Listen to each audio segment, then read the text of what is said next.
Welcome, friends. Welcome to Studio Wesley Live, our weekly hangout for community and connection. I'm Derek Scott III, hanging out as your host.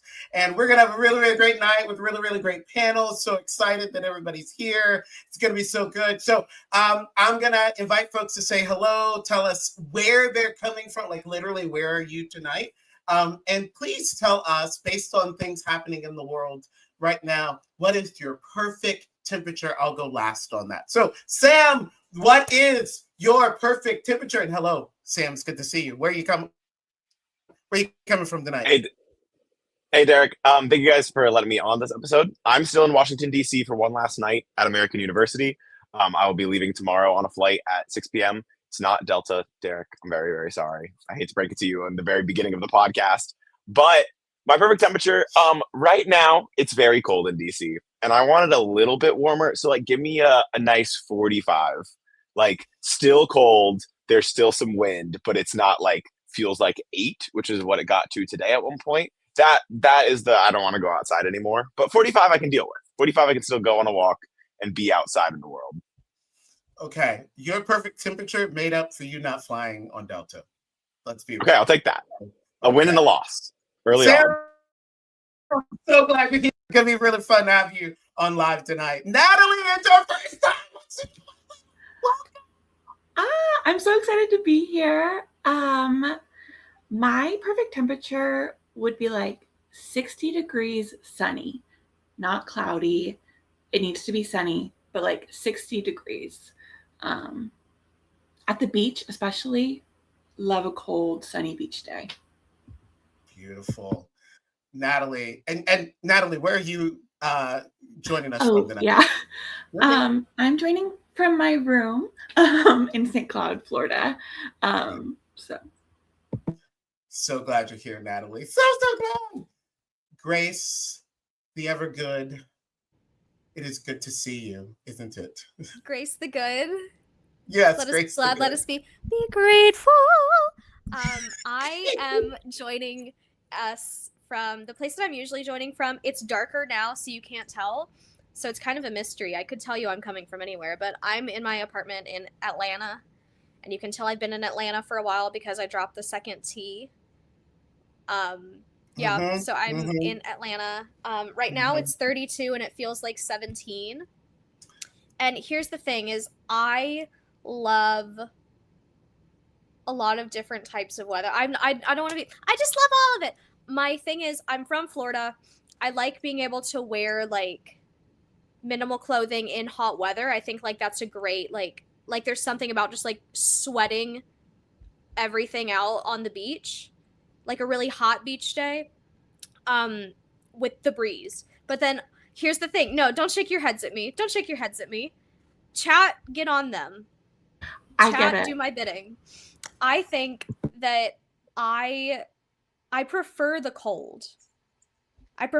So like a perfect day, I would be okay if it was like 30 as long as it felt like 30 and I got snow. Like if it's going to be cold, I want snow. But I like the cold. I'd like to be able to like wear a nice sweater, maybe a little bit of layering, but like a cute sweater. 45 I would be down for. 30, 32 I would be down for. I respect that. I respect all. Go ahead. Okay. I was just going to say, I have like horrible circulation too. So like my body can't handle. I just can't regulate my body temperature. This has been a thing my whole life since I was born. So like when it's hot, I'm too hot. When it's cold, my hands go numb. You can like see the color difference. Like my hands will turn like bright red on the end. Like it's a whole problem. So like my body doesn't like the temperature as much as my soul does.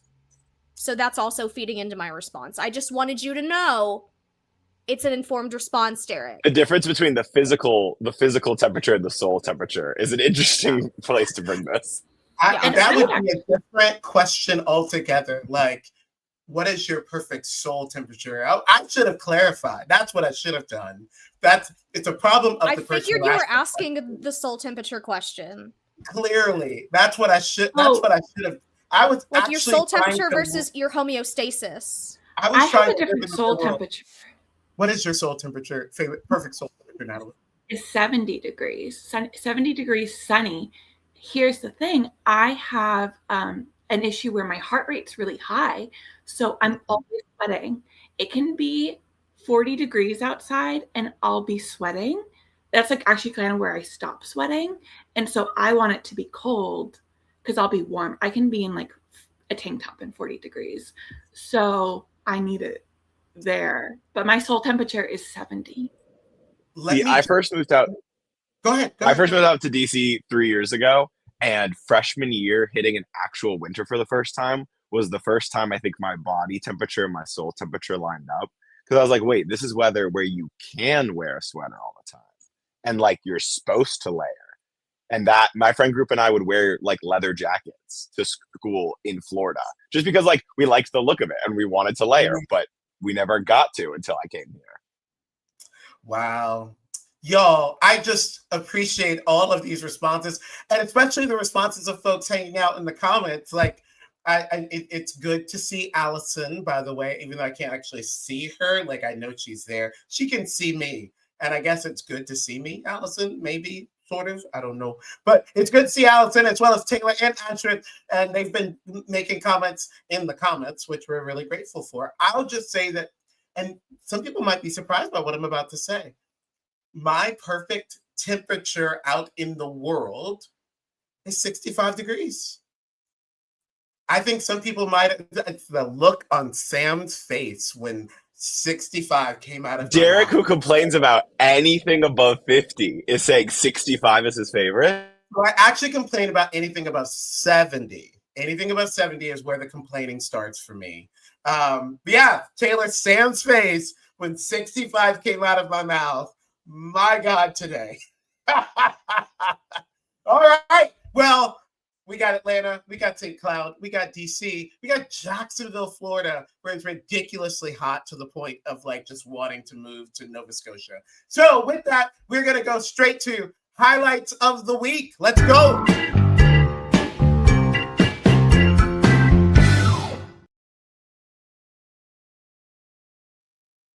Highlight of the week is our regular segment where each member of the panel shares something with the Studio Wesley universe, something from our neighborhood or to the nations that we think everybody should know about. So we're going to start with Grace. Grace, what's your highlight for this week?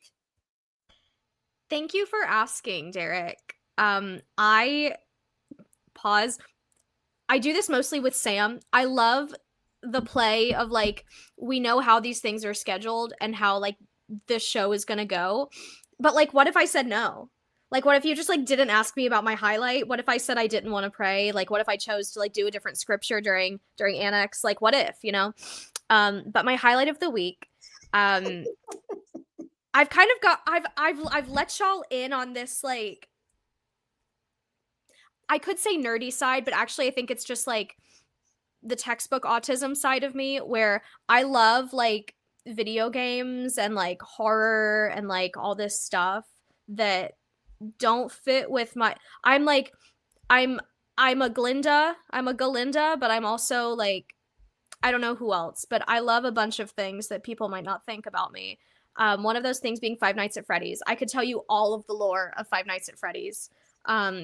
I could maybe tell you what's in the box even. About it, so you might need to like give me the breakdown when you come home to Jacksonville. Yeah. Derek, neither of us have enough time for that, but I can send you a 36-hour YouTube video about it. Okay. Five Nights at Freddy's has a lot of video games and a lot of books, but most importantly right now they have movies. See, there's too much about FNAF. I have to keep us on track. Mike kept us on track. Thank you, Mike, for the banner. FNAF 2. So they just came out with their second movie. It has Matthew Lillard in it. This one has Skeet Ulrich. So like the boys are back. But I saw it, and my link is to the Rotten Tomatoes review of it. I think it got like a 17% on Rotten Tomatoes, and I think that's like accurate. No, they're right though. Like I love it. I love this movie. It felt like a filler movie to me. It felt like I loved it, and like I saw where they put a lot of like fan moments in. Like they filled it with things that like fill like the FNAF fans' soul. Somebody said, oh, where is this?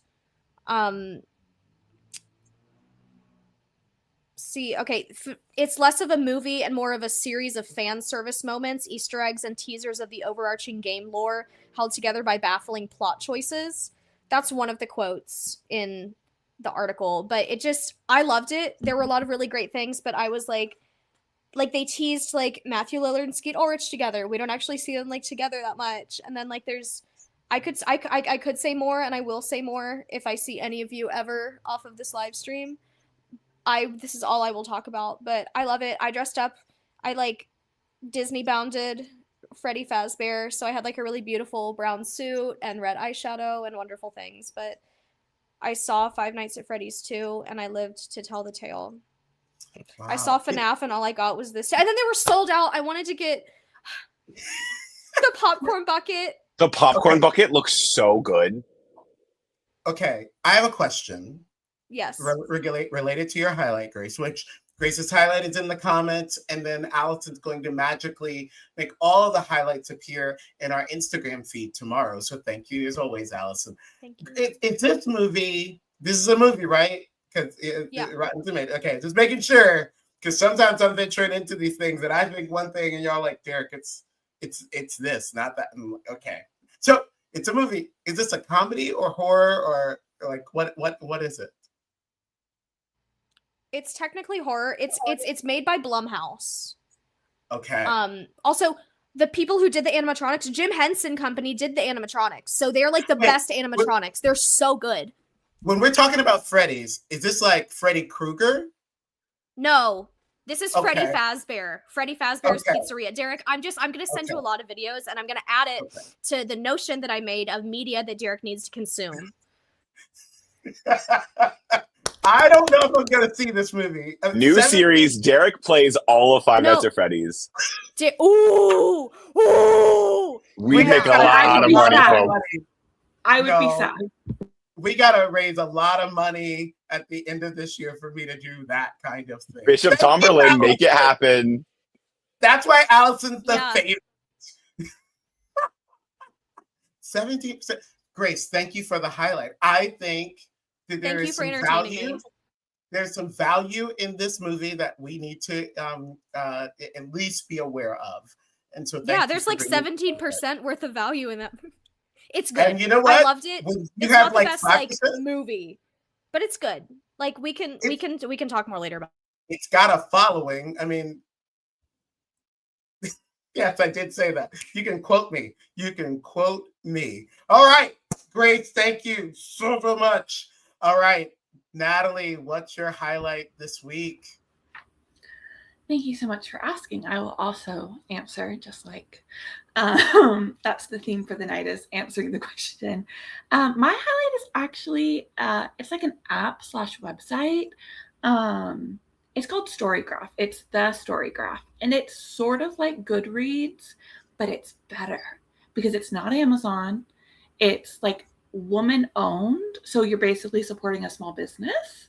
And because it's like a small business, the owner is like super responsive on Instagram. So if you ever have problems with the app, like you can like just basically message them, but there's no problems with the app. It's fantastic.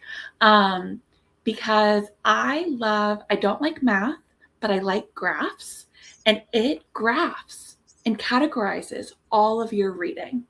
So like at the end of the year, you can see what percentage of the books you read were nonfiction or fiction. And it says like, these are your most read moods. But then specifically why this is my highlight of the week is it tracks your genres. So there's like LGBTQIA+ books are its own genre. And that has been my top genre the past few years. And then there's like fantasy, romance, contemporary, historical. Those are also big ones. But my personal goal each year is to read as many genres as possible. And I had a pretty bad week, but it's my highlight because I just added 2 new genres. Like we're getting to the end of the year. It's like rush time. I think last year I read like 15 books in December because I was trying to get to 100, which I didn't last year. But yeah, I added speculative fiction and a science book. And then I'm currently reading a nature book. And I can't remember. There's another one I'm trying to get to by the end of the year. So yeah, I have my like heavy hitters, but then the ones that I've like specifically, I'll go through my TBR and you can filter. Say I want only the horror books for my TBR and I'll pull those up. So yeah, everyone should get on StoryGraph. And I'll finish with this. If you're on Goodreads and you're like, oh, but I've been on Goodreads for so long, StoryGraph has thought of that. You can import your data to StoryGraph. It is so easy.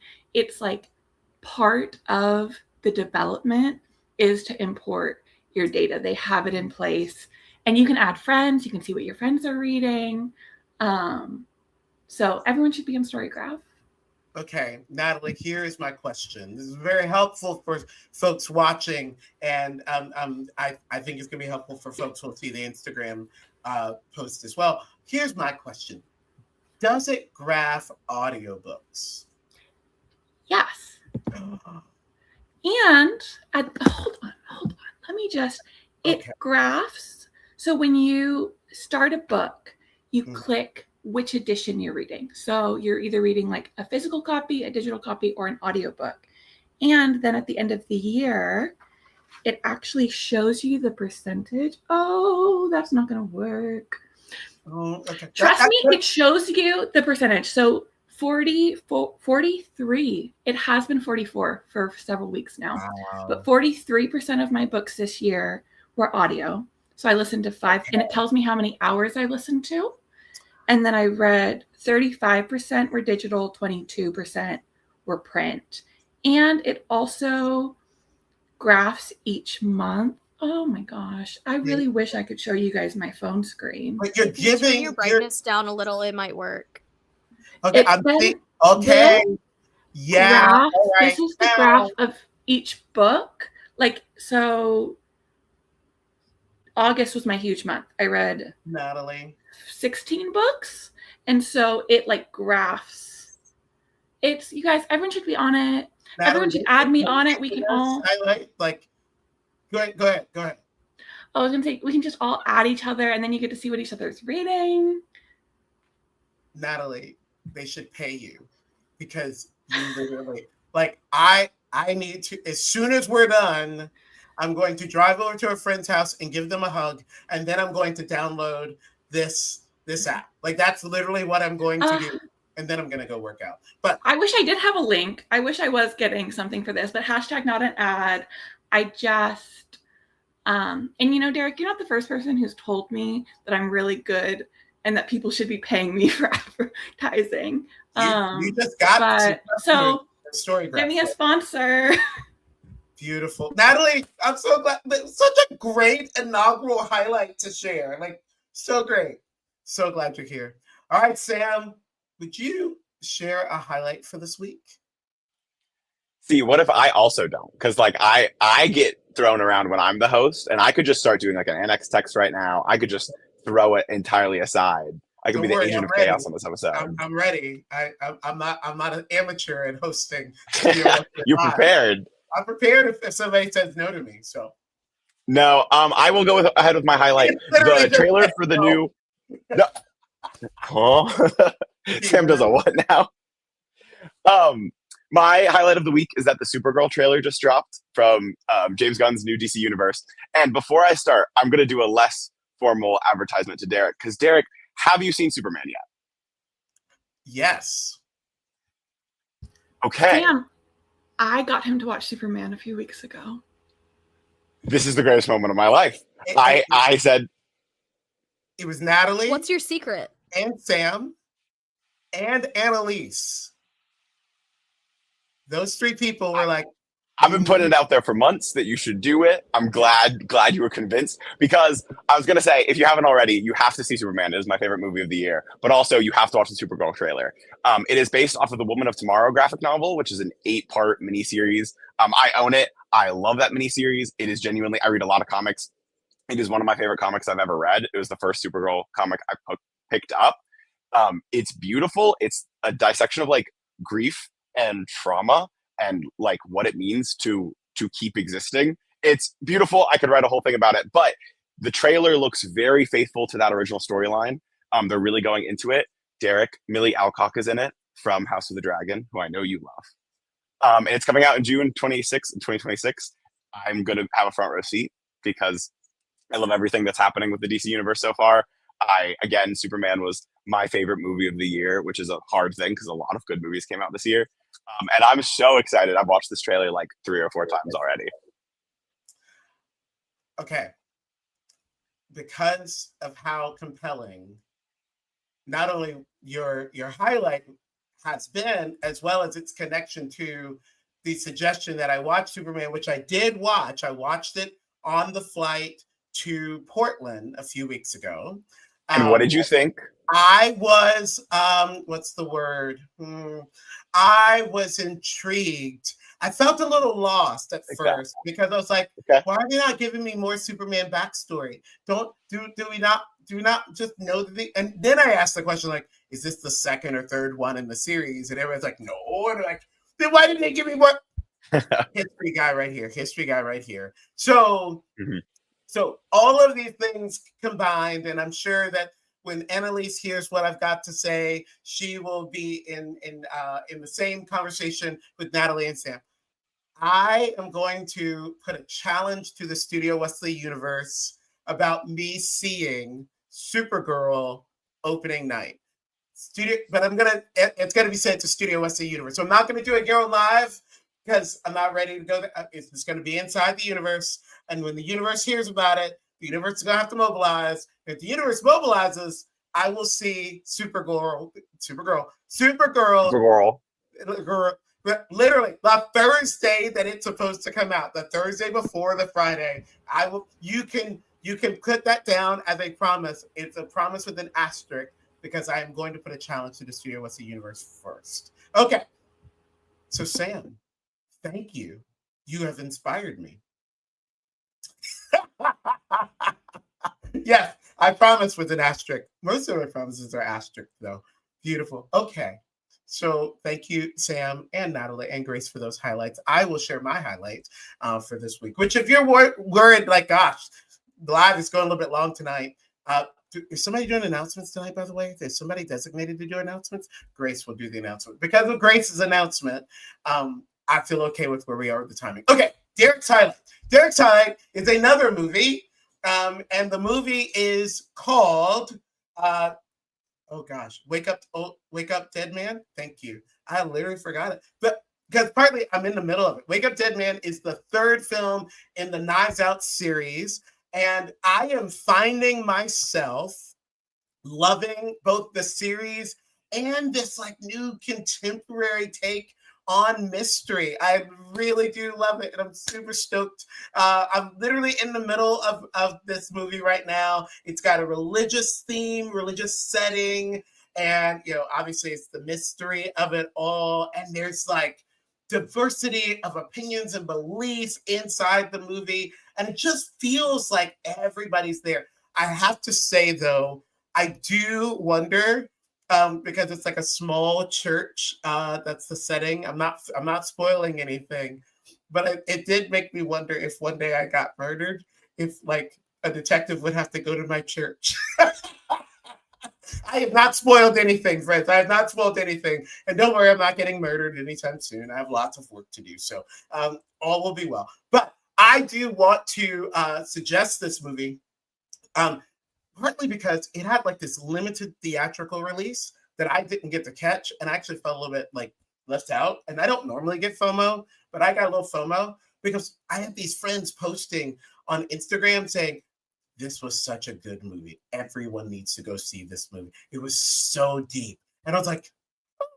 And then I was like, why can't I go see it? And then I went to see Wicked for Good instead. So I just name that I think this is a really good movie. I'm in the middle of it. I don't know how it ends. I don't think I spoiled anything. Y'all should go see it. And y'all, we should give ourselves a hand clap because we just gotten through highlights of the week. Yes, golf clap, golf clap. Thank you, Sam. Thank you, Michael. Yes.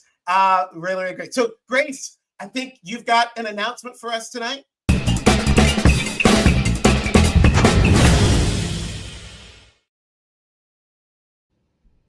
Cute. I do have an announcement for us. So, like usual, we have community group tonight.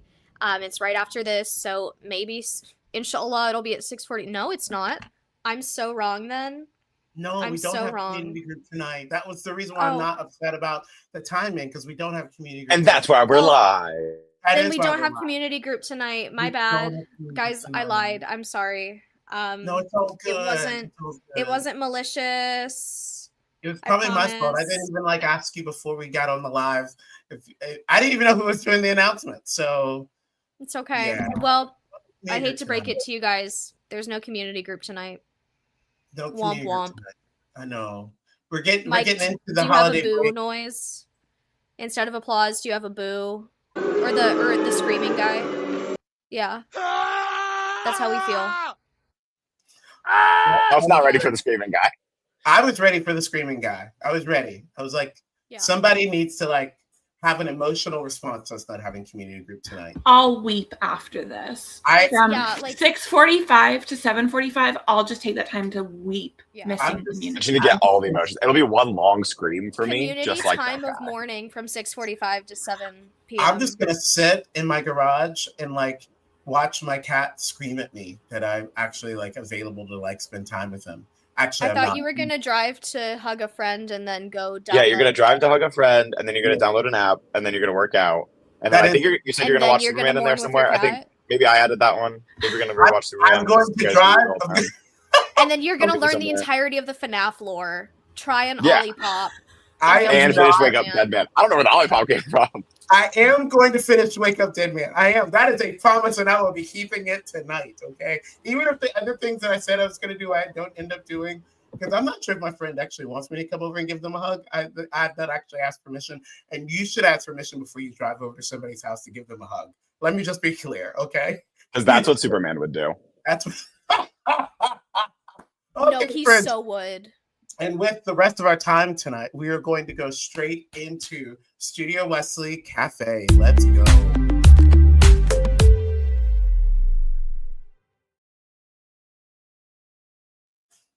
So Studio Wesley Cafe is our recurring segment where someone on the panel brings an art piece to the Studio Wesley universe, and the link's going to be in the chat, and we will talk about it on the panel. And then I think it'll also be available for other folks to sort of comment as well. And as the case may be, it falls to me tonight to offer the art piece for Studio Wesley Cafe, which I just have to say, thank you.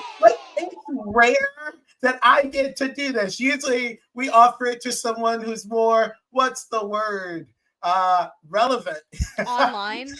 Yeah, online, yes. So, of course, I choose a piece that is from 2018. Of course I do, right? So the piece that I offered is a piece called One Day. Let me go get the name. I need to go get the name. 1 second, of the artist. Matthew Paul Miller. Matthew Paul Miller, who's also known as Matisse Yahoo. So let me just sort of share the setting here. In 2018, there was this social musical gathering. I can't say the name of the gathering right now, just because I need to go look for it. I'm just not going to say the name of it. But basically, they had a gathering of 3,000 people from diverse backgrounds in Haifa, Israel. And one of the goals of the gathering was to both learn this song by Matthew Paul Miller, also known as Matisse Yahoo. And the song is called One Day. And so they learned the song, they learned the harmonies and the different parts, and then they recorded it. They recorded the song, and y'all, I have so many thoughts, and there's so much connected and so many responses that I don't even know if we're going to have time tonight for all of it, but we're going to try to get to as much of it as we can. So I just want to invite you. I think Michael's going to put the link in the chat, in the comments rather, for folks, so you can go and watch it. I've got 3 things I want to say really quickly about it, and then I'm going to open it to the panel to see their thoughts. Okay, so first thing is, I just have to say, watching this song, and I've watched it many times over the years, I am moved by it. Like, I have feelings watching this whole thing. These people are clearly from different backgrounds singing this song. And I just have to acknowledge, like, the feeling is huge to me. Like, that this, and I say it as a person who's not often moved by things. I think things are interesting or I find them compelling, but I can't say that like I felt something, but even watching it, I literally watched it an hour ago in my bedroom and I was moved again. And I was like, my gosh, like what is up with this? Like, and so I just have to say there's something powerful about the song itself, the setting, and it's how it's recorded. And I just got to give like the videographers and the producers credit. Like, man, like it takes a lot to move Derek, and Derek got moved to the other side of the room. Like, so that's the first thing. I have feelings watching this video. The second thing is, and this is where I'm going to get a bit interesting in my take here. Before I was ever a leader in like church world, I was a worship leader, which leaders in that word that I just said, but y'all get the point. Before anybody thought of me as like a pastor or ministry leader, I was a worship leader. I sang, right? And I always took offense to people who tried to break down worship to a formula or even a song where they're like, if you want to elicit feelings from people, write the song like this. And I always got offended because I wanted to be like, no, it's the Holy Spirit. It's God and God's anointing on the song. And that's why people are having experiences with it. And y'all, I just got to say, one day hit the formula. Like, I can't act like it's not the formula. Like, you could have played that song in a church and we all would have been up here, like just up here, right? And like, it's got and so I find that interesting that one day it has the formula, even the key change, like the key change was crazy, right? Like, and you even saw a few people like get their hands up and like, what are their hands up for? And I think that is interesting. And it really does make me wonder, what kinds of settings need songs like this, and if it's neat, if this is not just like something that like evangelical Christianity has stumbled upon, but like in what ways have other religions and other philosophies, other even just spaces have sort of stumbled upon the formula that moves an entire group of people. So that's my second thought. And this is my third thought, and then I'm going to let the panel sort of speak in. My third thought is, if you have a group, you have 3,000 people in a room, you have like 4,000 opinions about everything. And this song is about, it's speaking to unity. It literally has a lyric like, no hate, the end of violence. It's not lost on me that the song is sung in Hebrew and Arabic and in English. It's in Haifa. There's so much, and this is 2018, right? So this is before a lot of recent history, and so that's something. And we even know Matish Yahu as an artist is a very specific type of artist with a very specific worldview as well. So the writer has some things like that he himself believes that I'm pretty confident not everybody in the room's on board with, but it's something that happens. At least I'll just speak for Derek. I thought they all thought the same thing. Like, I watched that and I was like, they all must agree. They all want the same world, right? And I just think there's something powerful in the ways that music brings us together. But I guess I wonder how sustainable or substantial that kind of unity is, like when we're all singing the same song. And this is where it pings for me this scene in the Bible, Book of Revelation, Revelation 7, where people from every nation, tribe, and tongue are singing the same song. And I read Revelation 7 as like, that is like, that's solid. But maybe it's not. Like maybe these moments, and even though they move us and like deep amounts of feeling, maybe, just maybe, it's a moment.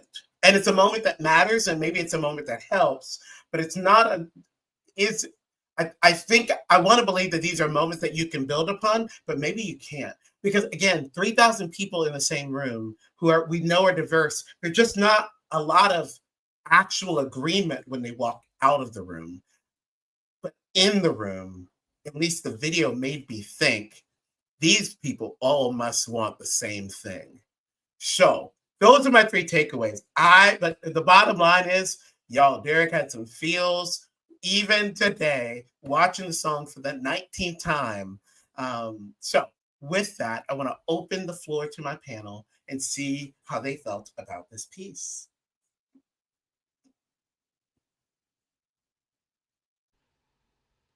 I'll be brave.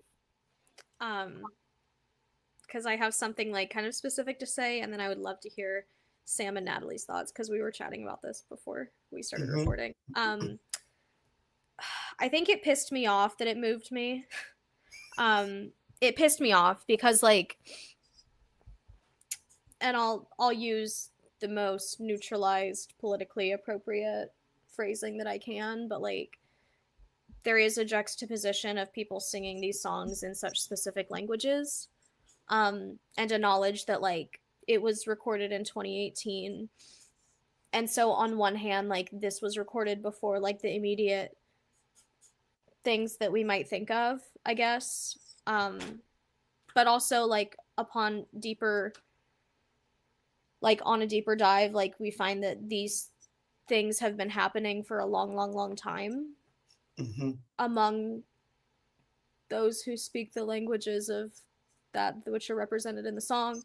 And so it just feels really like icky ironic to me.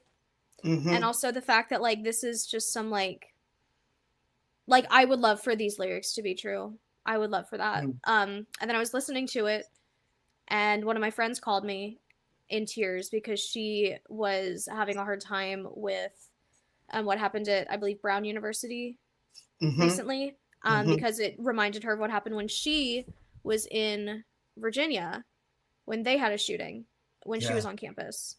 And I was just like, what, like, utter crap that I'm in the middle of listening to this recorded song about how like one day there'll be peace, and so we're gonna sing it in this kumbaya style, all these languages of people who have been in conflict and have been like oppressors for a long time, and then I have to pause listening to this to handle something else. And so that's how I feel, in the most like saying what I mean to say without actually using the words type of language. Yeah, there's a lot in between the lines of what I said, but it just pissed me off that the song moved me because of all of that. Grace, thank you. Thank you. So, okay. Here's the thing. I was the one, right before we got on. I've had a very busy day, so I was looking at it kind of late. And as I was reading it, first thing that hit me during the song, I was like, wow, this is very powerful. This feels, you brought up the Revelation text, this feels very Pentecost to me. Like this moment of all speaking in different but the same tongue. And as soon as I scrolled down and saw what year this video came out, I was like, I got to do some more research.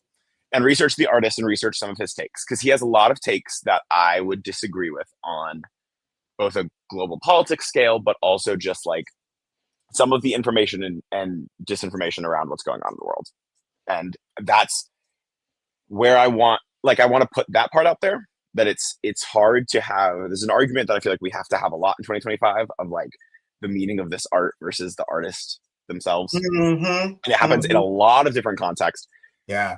But Derek, your point, the last point that you brought out, is making me see this in a different light, which you said it might. So I'm happy about that. because there is still a point to the art. And what I'm taken to is Christmas Eve every year. We end, at least in my church, Christmas Eve, like a lot of churches, ends with O Holy Night. The lights are off. It is candles. I go to St. Luke's United Methodist Church, which is a huge, huge church. And so we have these massive crowds of people. And it is not the same context. There is not the same history and tension that's built into it. And yet I know, both as a congregation member, but also as a staff member's child who has also worked at St. Luke's, that when people stop singing that song, they also disagree. And that people walking into that room and leaving that room have very different conflicting opinions. Yeah. And yet that moment, I think, is still important. And I think it's the same thing with this song, that like, I wonder how much art is the thing that moves people's hearts and emotions, especially in these situations where emotions are so high. There is no way to look at these kind of issues without feeling the years of both oppression on both sides and also emotion on both sides. And yet art is the thing that can bring that together. And even if there is no resolution at the end, that moment is how we get somewhere, because building on that and having those moments over and over and over again, having someone repeat, like the formula you're talking about, having someone repeat, one day that we will fight no wars, over and over again, I think is part of the way things change. And yet that juxtaposition is still there. And it is still hard to listen to it without hearing the juxtaposition. Yeah. And I will also contend that Silent Night and Joy to the World also contain that juxtaposition. Yeah. And we have not answered that either. And yet we have to keep repeating it. So a lot of different conflicting emotions with it, but I think that's kind of the point. Yeah, that was great, Sam. Thank you. Natalie, your thoughts? Yeah, I had some initial thoughts that I'll get into, but I definitely did similar to what Sam did. I watched it, which I've heard this song before. I'd never seen the video before, but I watched it and I saw where it was filmed and I did a bunch of research and I was like, oh, this has left me feeling kind of icky, because how can we bring all these people together to sing this beautiful song and then turn around and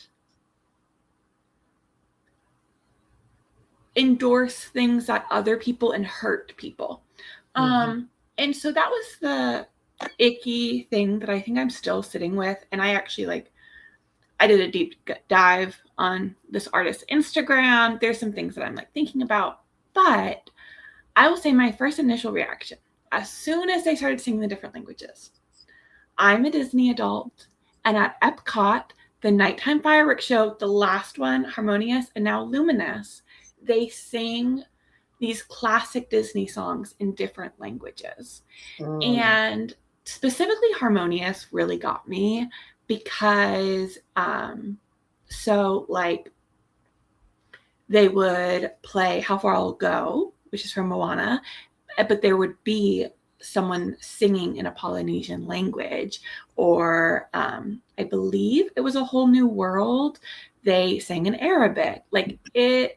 I cried the first time I saw it. And even the new show just makes me so emotional.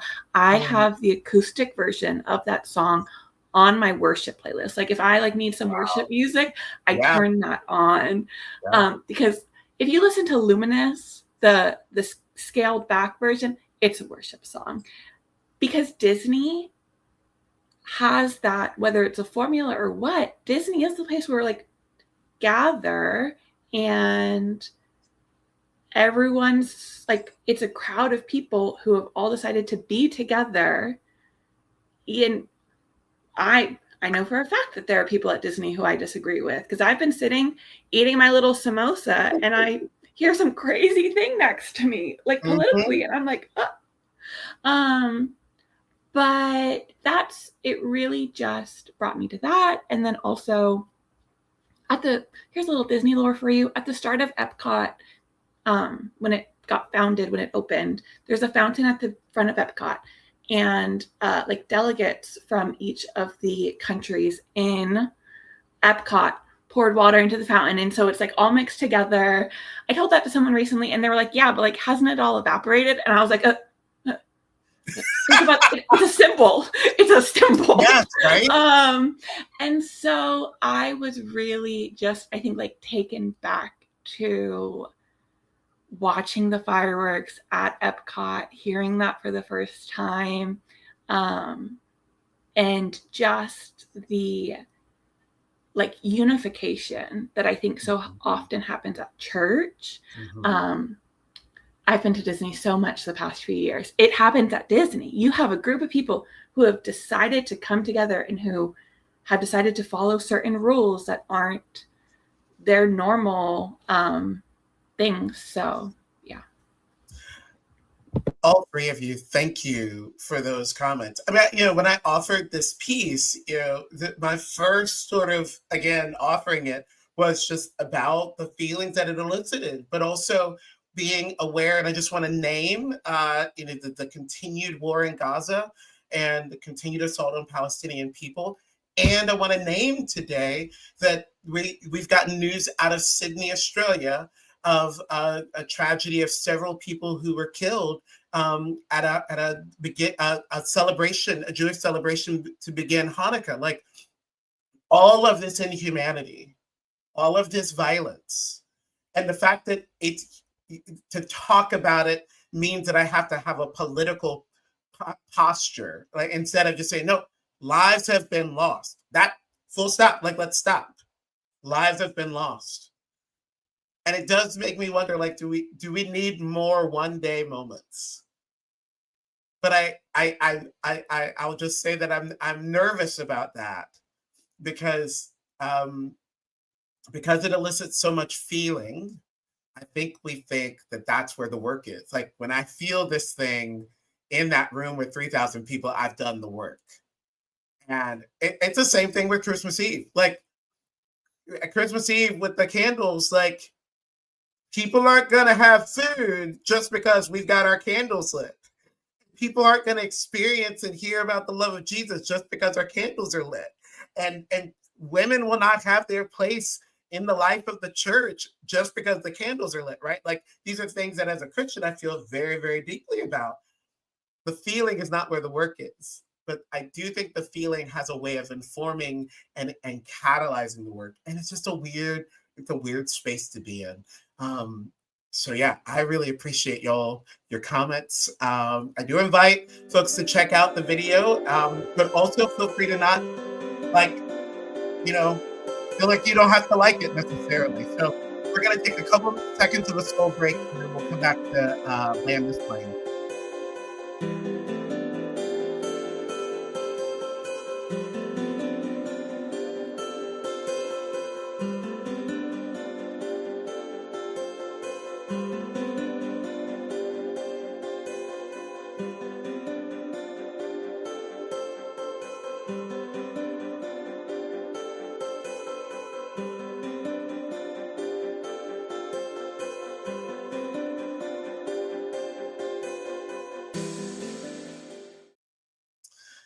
So it's been a really great Studio Wesley Live, really grateful for our panel tonight. And as we're ending, I acknowledge that in the liturgical calendar, many of our congregations, Christian congregations, celebrated the third Sunday of Advent, which is also called Gaudete Sunday. It's the Pink Candle Sunday. And it's often a Sunday that we reflect on Mary. But this word Gaudete, it's Latin for rejoice. And again, we ping to the Magnificat, the Song of Mary, where she says, my soul rejoices. And so just really love that. But I have to acknowledge that, when Mary sings this Magnificat, and she says, my soul rejoices in the Lord, I think it's ironic in some respects. It's a protest in other respects. And it's unreasonable. The context that Mary lives in and the situation she finds herself in, to say that her soul rejoices is it just doesn't make sense to a lot of people when they really when they get behind sort of the romanticization of the Magnificat, when you really know where Mary's coming from, and even actually like reading the whole Luke section, you get this sense that this rejoicing is more than just sort of a fleeting happiness. It comes from a deeper place. And that's actually the invitation that I have for us tonight. Life is hard for a lot of us, and we don't have to compare the stuff that we're going through. For some of us, life is hard just because of school. For some of us, life is hard because of things happening in our families right now. I have a ton of friends who are sitting with relatives who are not doing well health-wise right now. Life is hard for some of us because I don't, but people live in spaces where there is terrorism and there is violence every day. We don't need to compare the miseries that we find ourselves in. And I invite all of us, regardless of the situation we find ourselves in, to look for the opportunity to rejoice. To look for the opportunity to rejoice, even as an ironic response to the things happening in our lives, to rejoice as a protest. Because yes, there are people and there are movements that would love to snuff out and squelch our joy. I mean, this is where I think about being a Black man, being a queer man, and my Black joy, my queer joy matters in a world that is always trying to silence it. And I would just say that joy has the ability to ground us and to give us the kind of resilience that helps us move forward, helps us to stay in the story, to stay in the game, to stay in the conversation. And so on this Gaudete Sunday, I hope that we will take a cue from Mary and that we will dig deep and find the reasons to rejoice in this moment. I invite you into that, even as we are all sort of dealing with different things happening in our lives and in the world. And so I hope that you'll find that encouraging. I hope that you will consider this invitation, this Gaudete invitation, to rejoice even in this moment. And so with that, I want to thank my panel tonight, Grace and Natalie and Sam. Such a great show. We totally went over time, but I think it was worth it. I think it was so good. So friends, we actually will be here next Sunday at 6 p.m. I don't completely know what condition we're all going to be in because it'll be December 21st. It'll be the longest night of the year, actually. So that's going to be interesting. But we will be here next week, 6 p.m. It's going to be awesome. So friends, have a great night. Have a great week. And we'll see you next week for Studio Wesley Live. Be well, friends.